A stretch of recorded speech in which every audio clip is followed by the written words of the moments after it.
So what y'all are telling me is that the bar is in hell. That's interesting.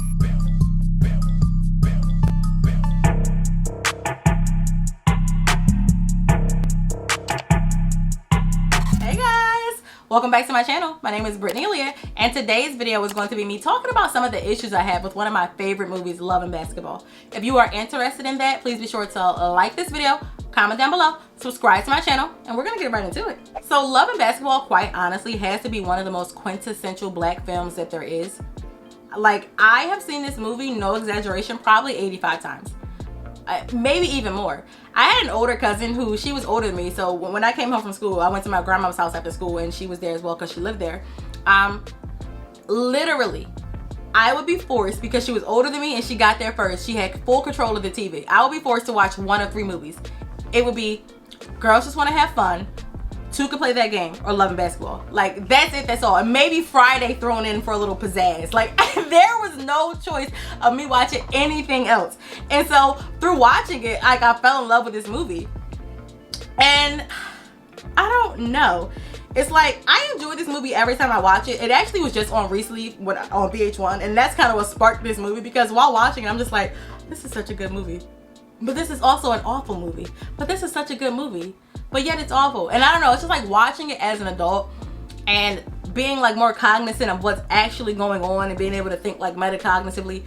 There are issues with this movie, specifically with the relationship dynamics that are displayed in the movie. I'm just like, this is awful.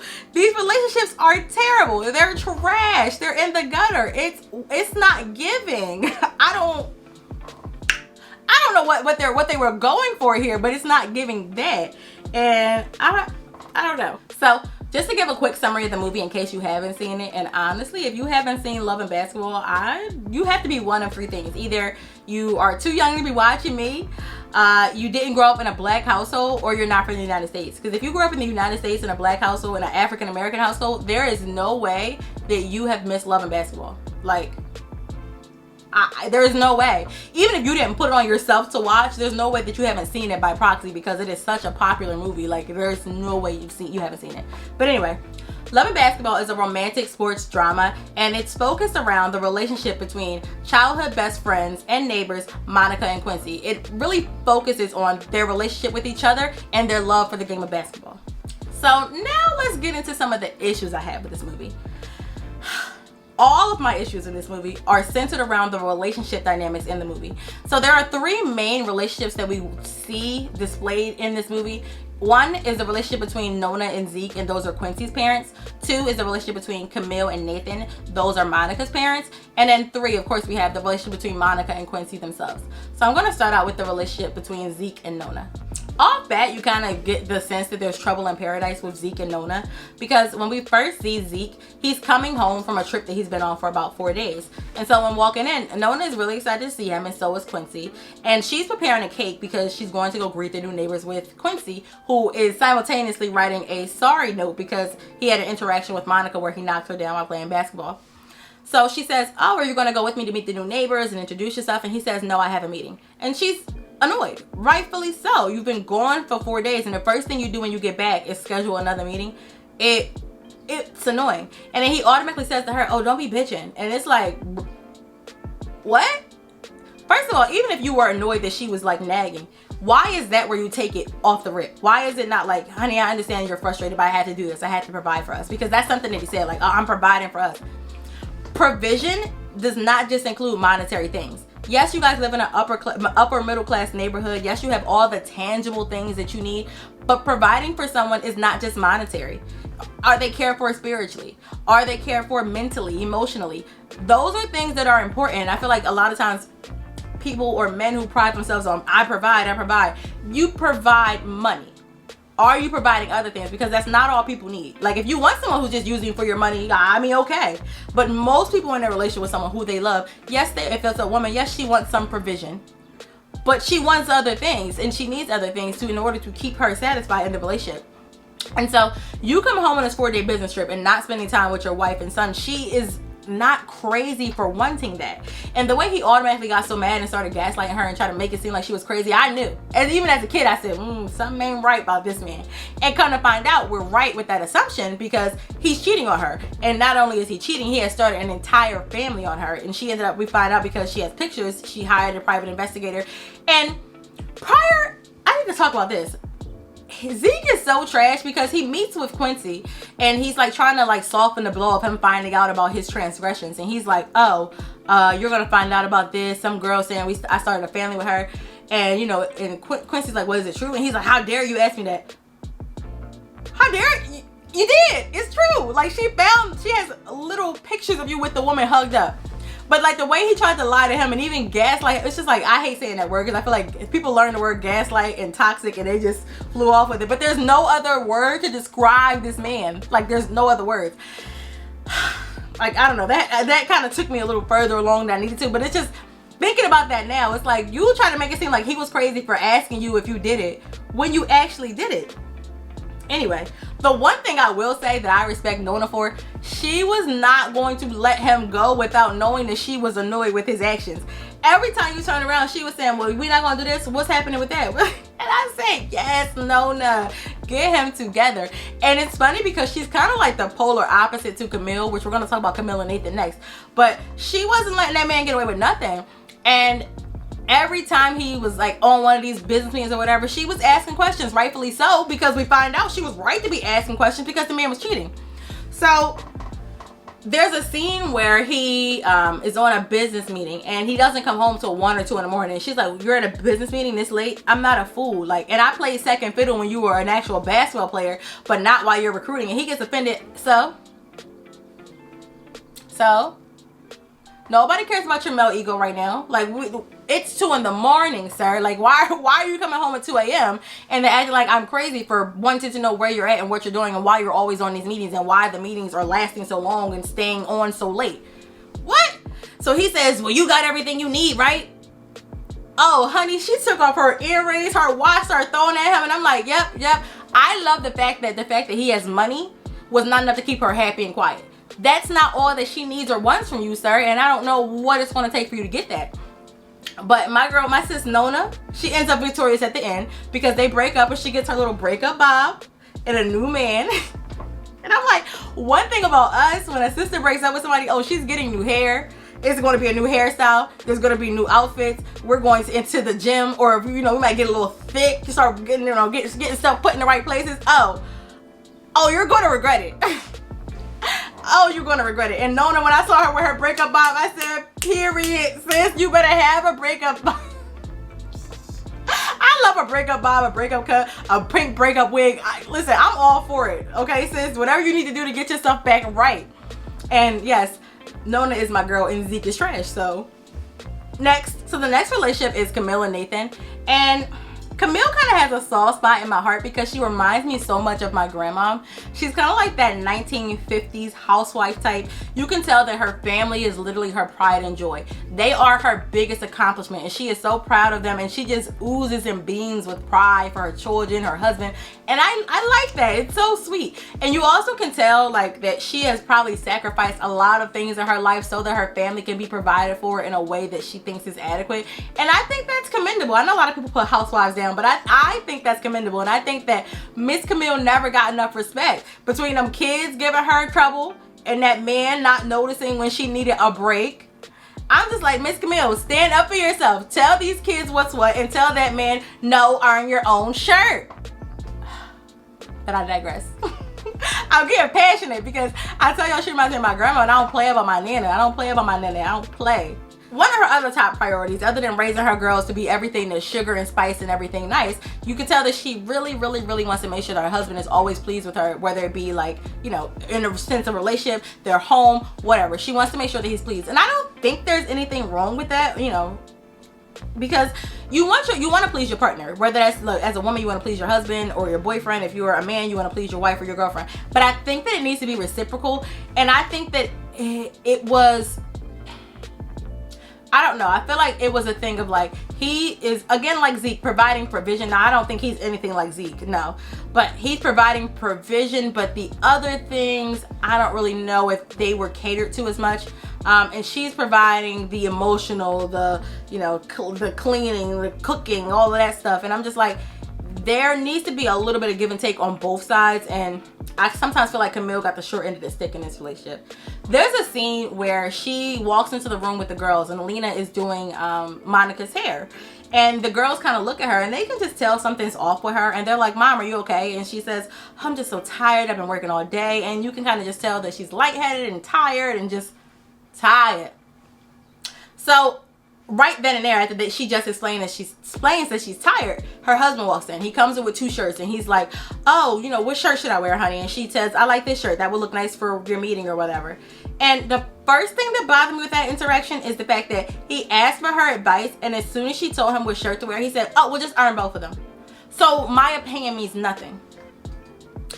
Am I invisible? Like, do you see me? Am I here? Like, why ask me my opinion if you are then going to turn around and tell me iron both of these shirts? And she hops right to it. And I'm like, do I think there's anything wrong with her ironing her shirt? No. Like, I mean, if he wants to iron his shirt, that's your man, girl. Iron your man's shirt. Do your thing. The problem with me is you are tired. Tired to the point where your children notice it.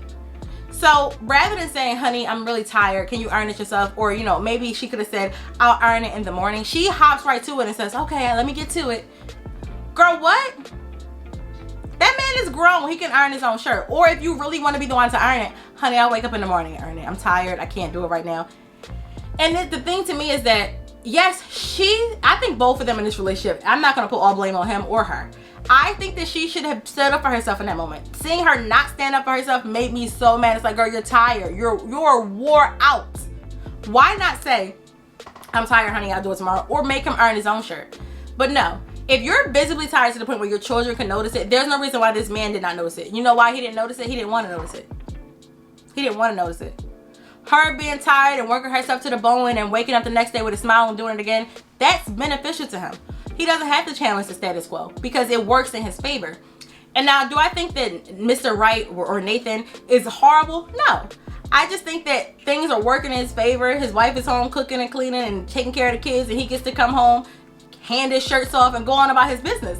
And he doesn't need to ask her if she's okay or check in with her because all of his needs are being met. And that to me is just, it bothered me. It bothered me that she didn't stand up for herself. It bothers me that he didn't check in because there's no way that these girls notice that something is wrong with this woman and you don't. Like, no.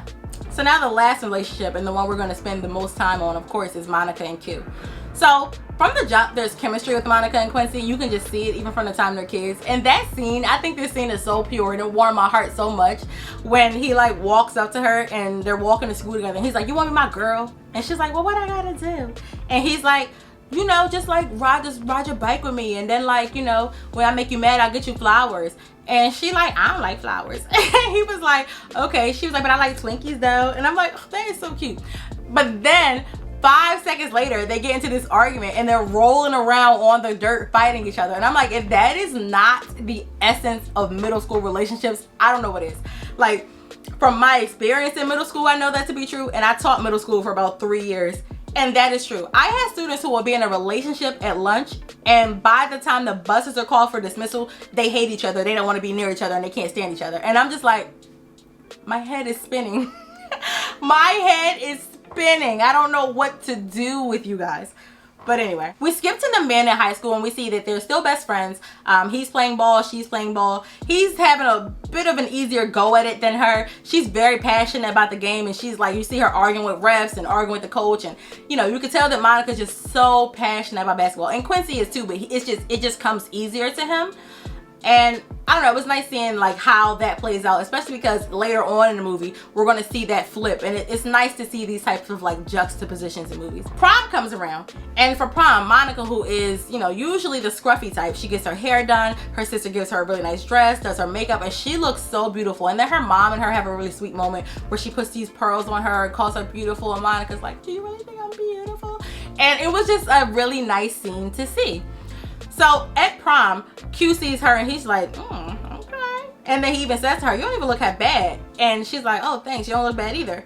And so he's dancing with his date and she's dancing with her date, and the whole time they're staring at each other, and he like realizes that he loves her because she looks so beautiful. And I'm just like, this is that same old like tomboy trope that we have seen in like 85 movies prior to this. Like, think of not even just prior and after. Think of Ty from Clueless, or Lainey from She's All That, or even oh my god, what is the name of her character in Miss Congeniality? Sandra Bullock, Gracie from Miss Congeniality. Literally, all they do is change your hair, slap a little makeup on, put you in a dress, and now all of a sudden you're this goddess that no man can resist. And it's like, you look exactly the same. You go from this tomboy character who like, you don't care about your appearance, and then you don't care about men, and the men don't care about you, to this goddess. And I'm just like, you look the same. This trope has been done so many times. It's like they did the same exact thing, but they're like, we're gonna use that, but we're gonna make it black. And that's all they did. I'm just like, okay. So of course, all of a sudden, after this glow up that Monica has, Q realizes that she's beautiful and he loves her, he wants to be with her. So after prom, they end up having sex, and this fosters a relationship that leads them into their college years. So here's where the problems kind of start. Once they get to college, Q is on the basketball team, and Q is doing really well. Being a male and being on a sports team while you're in college literally makes you like, you are like top tier. You have popularity, you have privilege, you have desirability, and those things are not always granted to female athletes in the same way. So we see the Q's having a grand old time in school while Monica is struggling. She's having a hard time with her teammates, she's having a hard time with her coach, she's not fitting in as well. And seeing that play out is interesting because it's kind of similar to her time in college. She fought so hard to get to school to the point where she didn't even to play ball, to the point where she didn't think she was going to get into a school. So then she does end up getting scouted and getting a scholarship, and then she still struggles when she gets there. So we do get to see a lot of heartwarming, beautiful scenes of them like in this relationship in school and hugged up outside on the grass, or playing strip basketball in the room, or they have such cute little moments in this movie where I'm just like, Monica and Q. But then I have to snap myself back to reality, and I'm like, this is toxicity at its highest form. And it's just like, we're gonna get into it. I'm getting ahead of myself. I'm getting ahead of myself. So Q's world falls apart when his dad makes a revelation. Well, not even that his dad makes the revelation, because as I said before, his dad lies. When he sees the pictures that his mom has of his dad cheating, his world falls apart. And you can just tell it's like, it was the moment when he found out that his Superman was just dusty old Clark Kent in a shiny suit. Like, he was so heartbroken by it. So of course he wants to talk to Monica. He goes to her to vent, and they're outside talking about it at the like bleachers. And it's like, of course, I completely understand you being broken in that moment. Your world is falling apart. You want Monica there for you. Makes sense. And Monica was there for him. Let me put that out there. I had an argument with one of my male friends. He's gonna watch this, and I just want to let you know, Monica was there for him. She was there for him. Monica and him sat out there, and we come to that scene with them mid-conversation. So it leads you to believe that they had already been discussing this for a little while before we get there. So they're chatting about it, and Monica is listening to him. She's providing feedback. She's giving advice. She's also not being pushy. She says to him, like, I know your dad made a mistake, but that doesn't take away what he's been to you and that he loves you. Giving good sound advice. Listening to him. Being a sounding board. Being everything that a supportive girlfriend should be. So they talk for another minute or so, and then she's like, you know, just so you know, I can't stay too much longer. I can stay for a little while longer, and then I have to go. And he's upset. And she's like, well, I have curfew. I have to go. And he's like, break curfew. And she's like, no, you know I can't do that. We know from watching Monica in high school, from watching Monica in college, this girl has fought to play this game. She loves basketball. She has fought so hard to get a scholarship to get to this school. Then she gets to the school and then is fighting just for her place on the team that she's already on. So you thought she was going to jeopardize that? You thought that? Why? Why'd you think that? No. She's like, I can stay for a little while longer, but I have to go because of the curfew. He's mad. And she's like, I can't, Q. I cannot stay. I'm going to lose my scholarship and I'm going to lose my place on the team. Like, I could possibly start, which is a big deal because we see that she's been bench riding. So you, one, because you are an athlete yourself, you should understand that there are rules before a game night where there's a curfew or there's this. You should be understanding of that because that is literally your life as well. You also should be understanding of the fact that this means a lot to her because you've seen her struggle in high school. You know that she loves ball. You know that from the moment you met her, she's been balling. Also, you know that she's been struggling here. So for him to just shut down and be so callous and like, oh, okay, whatever. It, to me, the way in my mind, in a perfect world, what should have happened, I can see him being a little like, damn, you really gotta leave? Okay, all right. They talked for a little while longer because, mind you, she did not say I had to leave right now. She said I can only stay for a little while longer. Why could you guys not talk for 10 or 15 minutes and more? You express yourself more. She stayed there with you. You guys cuddle and talk on the bleachers, and then you walk her back to her room. She has her game, and they all talk after the game. I guess it would have been too much, like, right? Like, I feel like maybe there would not have been a movie if that happened.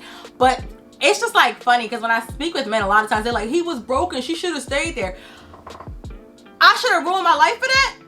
I should be kicked off my team, not be able to start for that. When I was there for you, I sat there with you, I talked to you, you expressed yourself, I listened to you. No, I don't agree. I don't agree.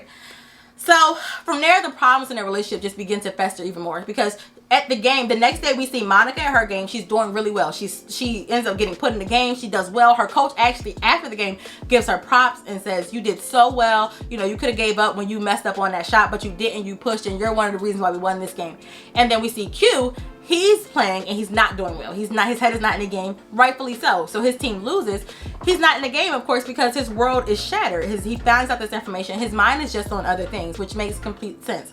But that's the flip that we see. It's nice to see her doing well and him not doing so well, and how it's flipped. And, you know, it was just like crazy to think that she could have stayed with him all night long and never would have had that moment. And then they both would have had horrible days the next day. So I'm like, I'm sorry. I do not blame her for not leaving. I also don't blame him for being upset with her for leaving. Like, his feelings are valid. He could have wanted her to stay. But I think that the way he went about it was so wrong.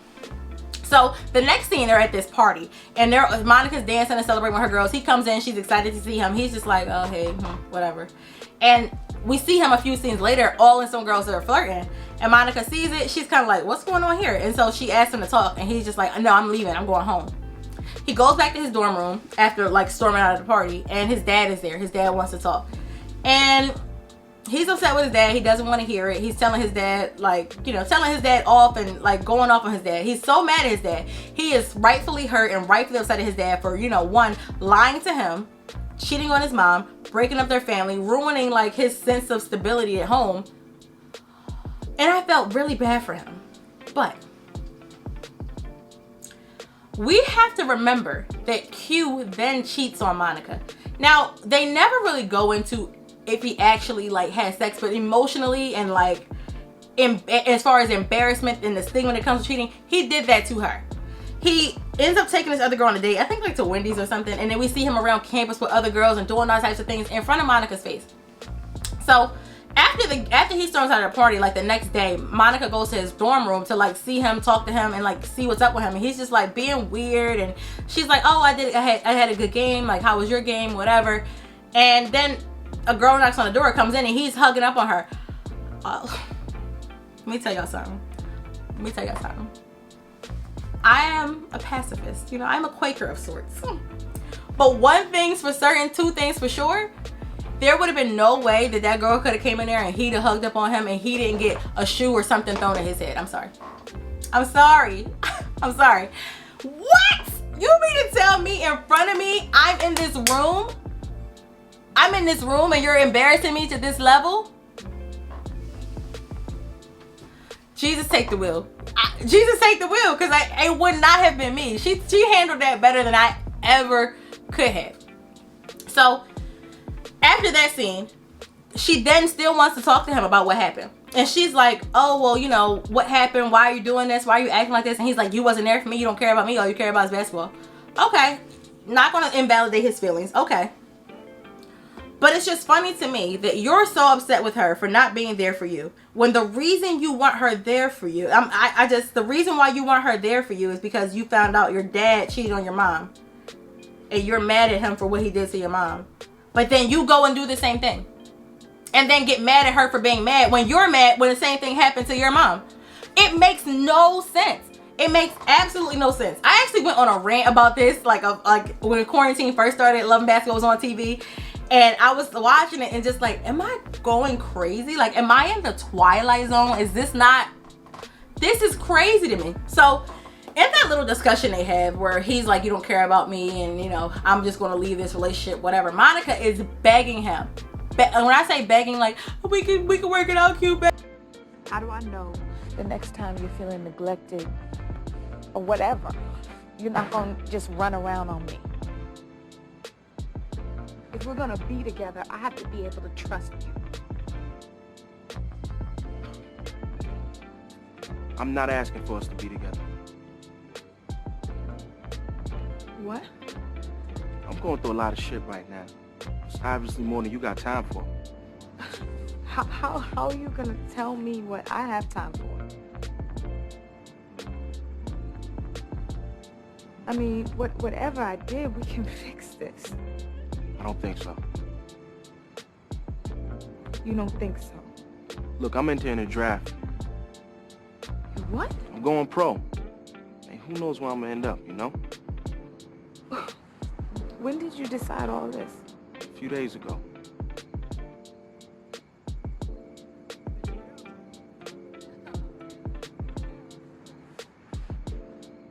So that's it. Just forget about you and me. I'm like, Monica, sis, why are you acting like he's the only one, like you did something so wrong to him, and why are you sitting here begging this man? I understand you love him, I genuinely do, and I even can understand you saying like, well, let's talk about it, let's discuss this like adults, whatever. You sitting here begging him like you are the person, the wrong party here, infuriated me. I'm like, Monica, I want to throw something at the TV every time I see that scene. Why are you begging this man? Why are you? It makes me so mad. Seeing it, I'm just like, girl, have some couth. Like, please compose yourself, because there is no reason for you to be sitting here begging this man like he's not the one that cheated on you. It just, that scene gets me every time. So years later, we see that Monica is playing ball in Spain. Maybe like, it's 5 years later. It's 5 years later. Monica's playing ball in Spain and Q is in the NBA. Both doing well, both seem to be really enjoying themselves until Q gets injured. And I think he tore his ACL, I think that was it. But whatever the case is, the injury could have been career threatening. Like, it was really, really bad. And so of course Monica runs back to come see Q in the hospital, which I know she came home for other reasons too, but you cannot tell me that one of the main reasons that girl came back was not to come see Q. So she goes to visit him in the hospital, and you can instantly tell that the chemistry is still there between the two of them. It's magnetic, like they can't escape it. So they're talking, and he's like, you know, reminiscing about old times, and they're laughing and joking, and then his fiance walks in. She's surprised because she didn't know he was engaged, and she kind of just leaves kind of defeated. I want to say maybe like a couple weeks later, Monica is living at home with her parents. She's working at the bank that her dad works at, and, you know, just living a normal life. She gave up on basketball. And so he runs into her and is like, dang, it's crazy seeing you like in a dress working at a bank, because like that's never been you. And she's like, well, basketball just isn't fun anymore. And he's like, well, like what makes it not fun? And she doesn't want to get into it right then and there. But later on we find out, because she sees him later, a week or so before his wedding. She goes to his room and she wants to talk to him. She tells him that, you know, I love you, and basketball is not fun because you're not there. And he's just giving her nothing. Nothing. He's like, okay, well, I'm about to get married, so. And I'm just like, Monica, please. Just seeing her embarrass herself so much just really, it's just really. She's like, oh, but I love you, and basketball's not the same without you, and I want to play for your heart. He doesn't even want to play for her heart. He did not want to participate in that. She literally had to beg him to do it. It's like, we're gonna play best. And then even when they get to playing a game, she's like, best out of 10. He's like, no, 5. Since he can't even be bothered to be there. He cannot even be bothered to be there. And you're begging this man for his heart. You can get someone else. I understand you love this man. I understand you have loved him since you were a child. But girl, he's not giving you back. See, I said it needs to be reciprocal. Remember we were talking about her mom and her dad earlier? It needs to be reciprocal, and it's not giving reciprocation. It's not giving it. It's not giving reciprocity. It's not computing. So they do this little game and they play for his heart, and he ends up winning, which she's bummed about. But in the end, we all know they end up back together. And we're supposed to ooh and ah, because, you know, she's playing in the WNBA and everybody's dreams are fulfilled and they're back together and it's so beautiful. And I'm just left like, Like, I know we're supposed to ooh and ah, but I'm just like, okay, so he's never going to be held accountable for any of this. we're never gonna talk about the elephant in the room. Another woman is yet again gonna be left heartbroken due to his actions, because now he's leaving his fiance just hanging in the lurch because he's not gonna marry her because he's getting back with Monica.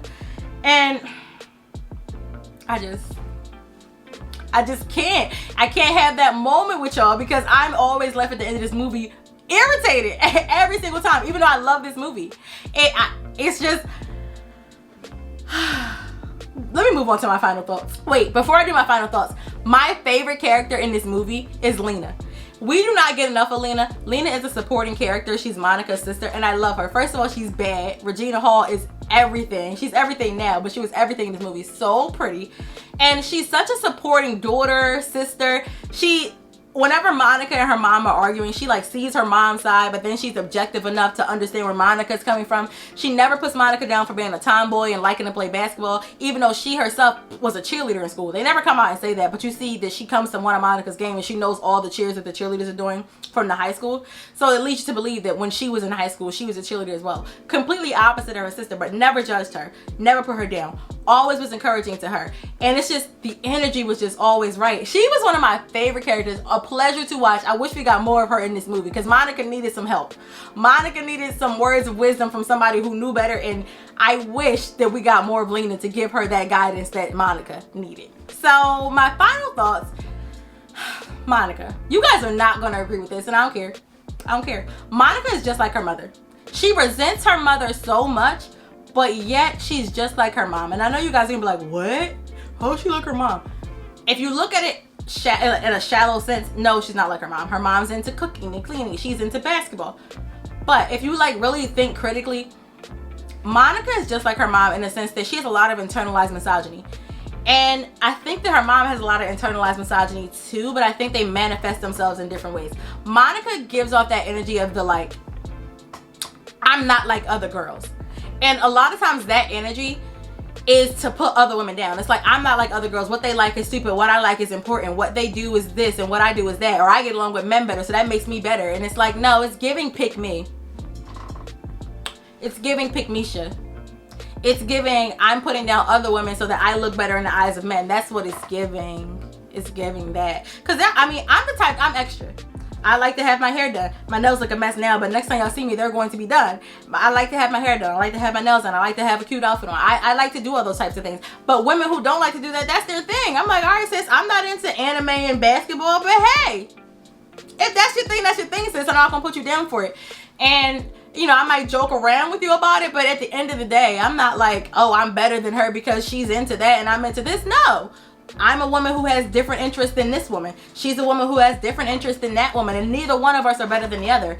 And it's crazy because you get the vibe that Monica thinks she's a feminist, because at one point she kind of like argues with her mom and puts her down because she always like made herself less for her dad. And I'm like, girl, you do the same stuff, you just do it differently. But you can tell she thinks she's a feminist because she wears baggy clothes and she's into basketball and all of this stuff. But no, you're a pick me too. You wanted Q to pick you so bad throughout this entire movie that you were constantly begging this man who barely wanted to give you anything. You were begging him the whole time. And again, I don't think that Q did not love Monica. I just think that he didn't love her in a way that was healthy for either one of them. And it was constantly her running after Q, begging Q or this and that. And I'm like, girl, if Q wants you, let Q come to you once or twice maybe. Like every time it should not be you fawning after Q. It's annoying. It's giving pick me. And now moving on to Q, because I also think that Q was just like his dad. And it's ironic. I think Q is a huge hypocrite. He's just like his dad. He's a cheater. He's callous. He's cold. It's just that it manifests itself in different ways. Similar to how Monica's internalized misogyny with her mom, that manifests itself in different ways. Him being like his dad, he's a cheater too. But the thing is, his dad is cold-blooded. His dad can just cheat and go on about his business, come home from work, and it's fine. Q is the type that like builds up this wall and does these things and lashes out to people in petty ways, but then is really hurt himself and doesn't know how to express it. So like him like deciding to leave school early and go to the NBA was despite his dad. And him cheating on Monica was despite Monica, even though it's crazy you stopped talking to your dad for 5 years for doing the same thing that you did to Monica, and you at no point thought that you were wrong for what you did to Monica. The two of them drive me insane. They drive me insane. I can't. And to this day, this remains one of my favorite movies. I know you guys are probably like, girl, you sit here dragging it for like 30 minutes. I still love this movie. I think it's a great movie. I just can't ignore the like dysfunction that goes on in every single relationship that we see in this movie. And I don't think that that was by happenstance. I completely believe that the relationship dynamics being off like that was not something that was just in there and I'm just overpicking it. No, I know Spike Lee. And Spike Lee does this thing. He's really good at showing like the different nuances in relationships. And I know that these were purposeful choices. I know that he likes to make his characters, I don't know, he likes to make them like frustrating yet endearing.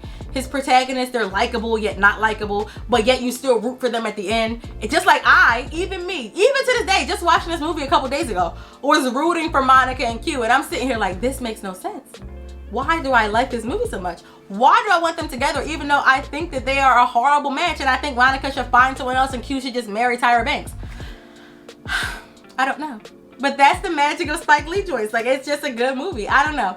I love this movie, but every time I watch it now, I can't help but think, like, this is actually awful, but I love it. Alright guys, so those are my thoughts on the movie. Let me know what you think in the comment section below. Let me know what you think about my thoughts on the movie, and let me know some of your thoughts on the movie as well. Please be sure to like this video. Again, comment whatever you think in the comment section below, and subscribe to my channel. And I'll see you in the next one. Bye.